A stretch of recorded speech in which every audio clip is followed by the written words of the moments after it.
So I am here Jodhpur. वैसे मैं जोधपुर से 13 किलोमीटर दूर चौपासने गांव के अंदर हूँ।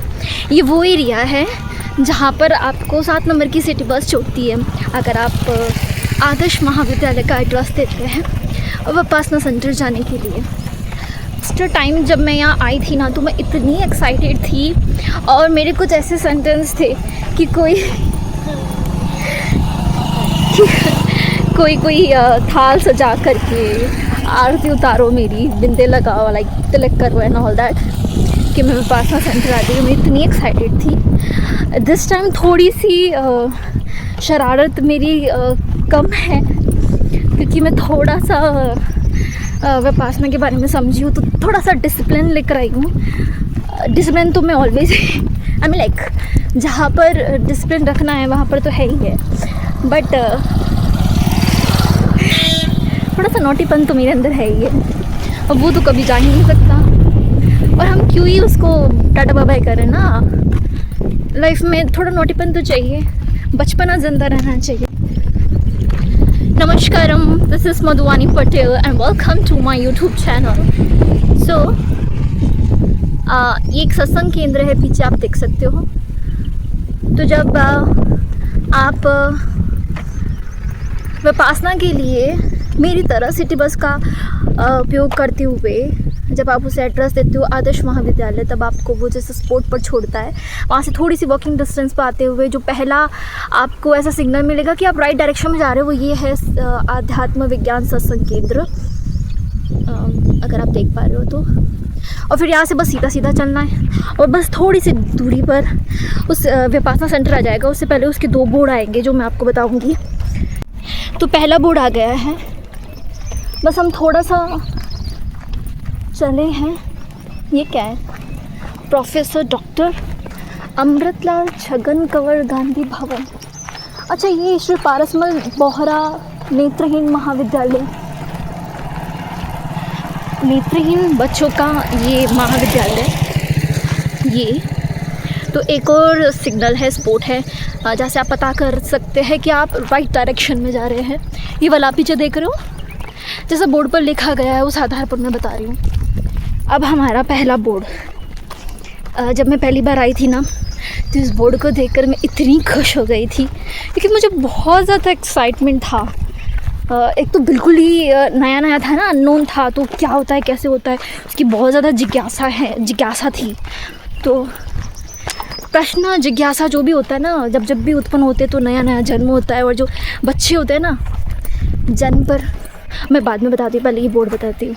तो ये है पहला बोर्ड जो नवरंग ज्वेलर्स के सामने है, मतलब नवरंग ज्वेलर्स का जो बोर्ड लगा है, ये जो बना हुआ नवरंग ज्वेलर्स की शॉप नहीं है, ये तो कोई नॉर्मल टी शॉप होगी। उसके सामने ये वाला है विपासना मेडिटेशन सेंटर का पहला बोर्ड। अब आगे चलते हैं, दूसरा बोर्ड होगा।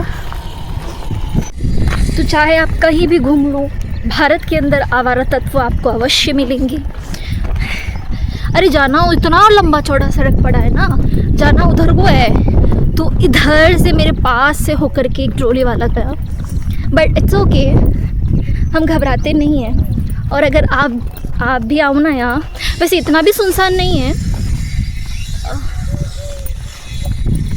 रोड पर ऑलवेज आपको ट्रैक्टर, बसेस, ये सब चलती हुई मिलेगी। तो आप ब्रेव रहिए मेरी तरह।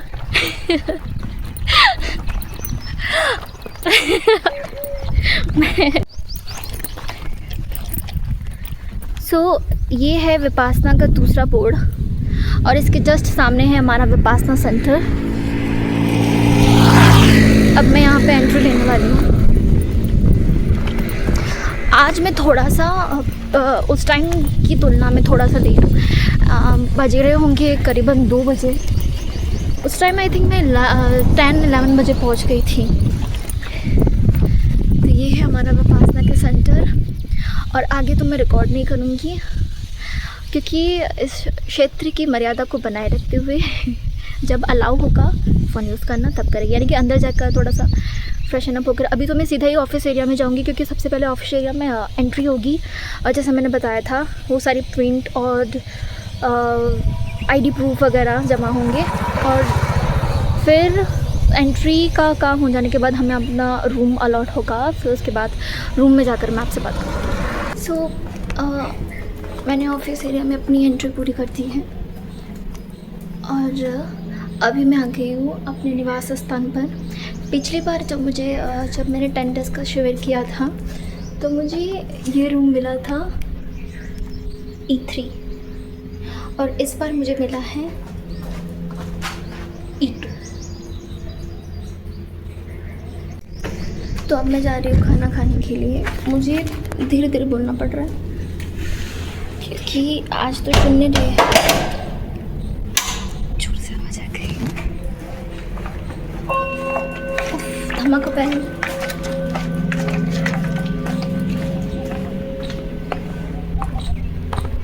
तो अब मैं जा रही हूँ भोजनशाला।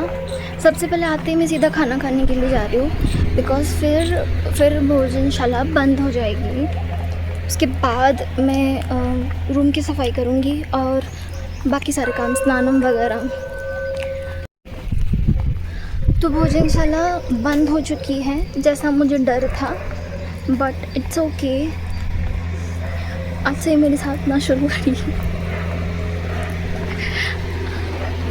अब मैं सीधा रूम में जाऊँगी और रूम में जा कर के ये ना मैंने पहले भी नोटिस किया था, अभी भी नोटिस कर रही हूँ, यहाँ की जो गर्मी ना कुछ चिपचिप वाली है, कुछ डिफरेंट है।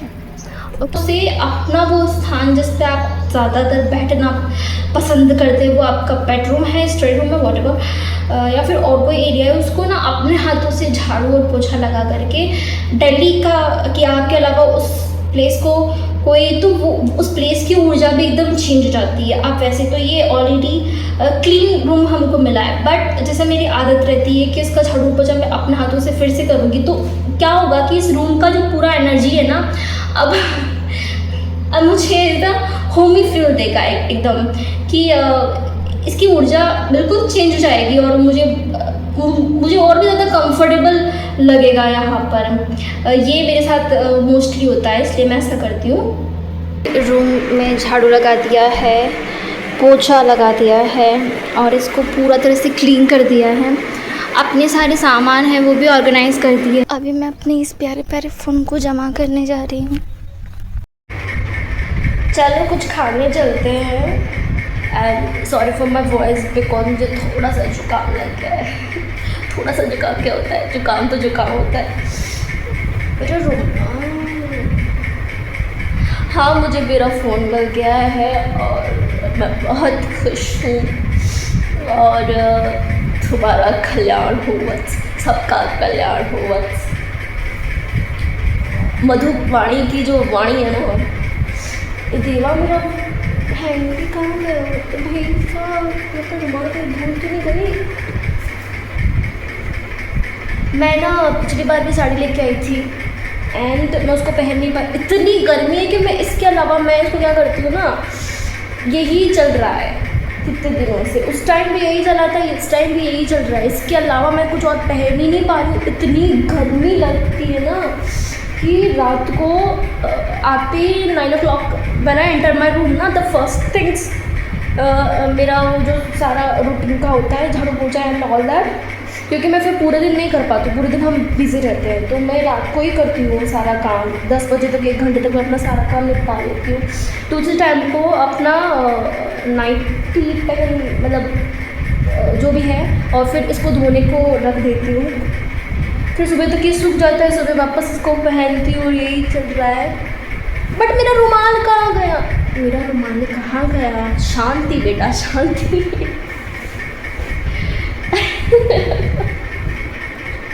अब मेरा रुमाल क्यों नहीं मिल रहा है यार? ऐसे कैसे रख दिया? कहाँ रख दिया मैंने यार? मैं अपना रुमाल ढूंढती हूँ। इस बार मैंने कोयल, चिड़िया, मोर, पशु पक्षी, जानवर किसी से भी बात नहीं की, इनसे गिलहरी, इनसे भी बात नहीं की।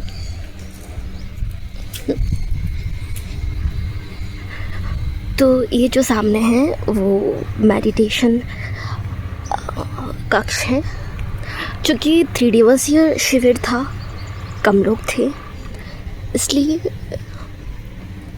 इसी ध्यान कक्ष के अंदर हमारा मेडिटेशन कार्यक्रम हुआ। वो ऑफिस एरिया है उस साइड। सो बाय बाय E2 रूम।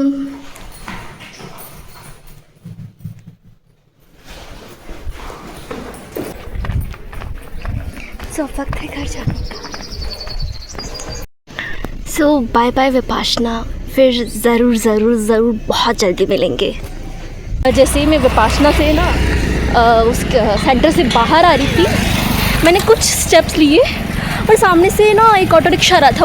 उसके अंदर भी स्कूल की बच्चियाँ थी और उसमें से एक बच्ची ना ऐसे हार्ट शेप बना करके ऐसे मतलब अपने आप को ऐसे बाहर निकालते हुए, हाथ बाहर निकालते हुए हार्ट शेप बनाते हुए मुझे ऐसा बोला, जोर से चिल्लाते हुए ऐसा बोला दैट आई लव यू दी।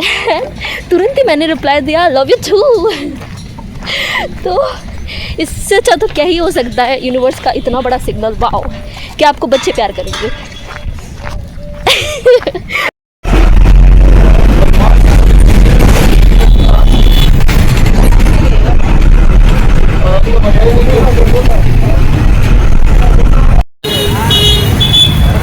तो मेरी बस आएगी 6:30 को और क्योंकि मुझे एक मार्केट विजिट करना ही था तो बस तो गई मार्केट है घंटा घर वाला, दैट्स फाइन। सो फाइनली मैंने सोचा था कि मैं घंटा घर विजिट करूँगी।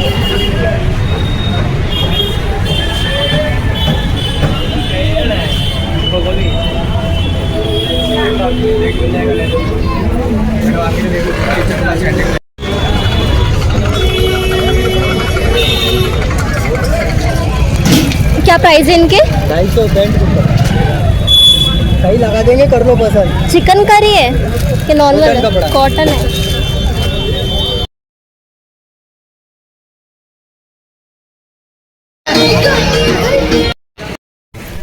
सो फाइनली 6:30 से पहले इवन 6 से पहले मैं पहुंच गई हूँ जोधपुर। बस स्टॉप तो बहुत अच्छा बना रखा है, बट शाम को जैसे आफ्टर 5 PM यहाँ आते हैं ना तो इनके तेवर चढ़ जाते हैं। बस की कोई व्यवस्था नहीं है यार। हम आम आदमी हम आम लोगों के बारे में भी सोचो, जो लोग बस से सफ़र 7:30 तक मैं क्या करूँगी यहाँ पर। मैं मधुवानी पटेल और जोधपुर का बस स्टॉप दोनों बोरिंग नहीं हो जाने? बस स्टॉप मुझे देख करके, मैं बस स्टॉप को देख करके। एक तरफ है गन्ने का जूस और एक तरफ है पानी की बोतल, दोनों का 20-20 रुपये लगता है। तो अब क्या चूज़ करेंगे? तो एक आम इंसान चूज़ करेगा पानी की बोतल, सस्ता सुंदर टिकाऊ, लंबे समय तक चलेगा ना। गन्ने का जूस तो मैं अभी पीऊँगी, ख़त्म हो जाएगा। पानी मेरा सिगंज तक चलेगा, घर तक चलेगा।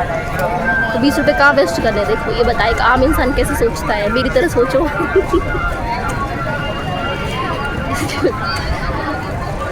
मैं ऐसी क्यों हूँ? मुझे पैदाइशी अपने अंदर ही वो मिला है। पूर्व जन्म में पैसे बहुत बचाए होंगे अपने पिताजी के या अपने पतिदेव के शायद, तो अभी भी वही आदत लगी हुई है। वाह, मैंने इंक्वायरी से पूछा कि कब आएगी शिवगंज के लिए बस, तो बोला कि शिवगंज के लिए आपको बस नहीं है। अभी वो गुजरात वाली बस लगेगी तो उसमें बैठना पड़ेगा। देखो ये मेरा आम आदमी वाला बजट एक्स्ट्रा लगवाएगा, अब वो ना एक्स्ट्रा चार्ज लेता है। कहाँ मैं 95 में शिवगंज पहुँच जाती है, पता नहीं वो मेरा कितना ही चार्ज लगाना है। भगवान ऐसे क्यों करते हो?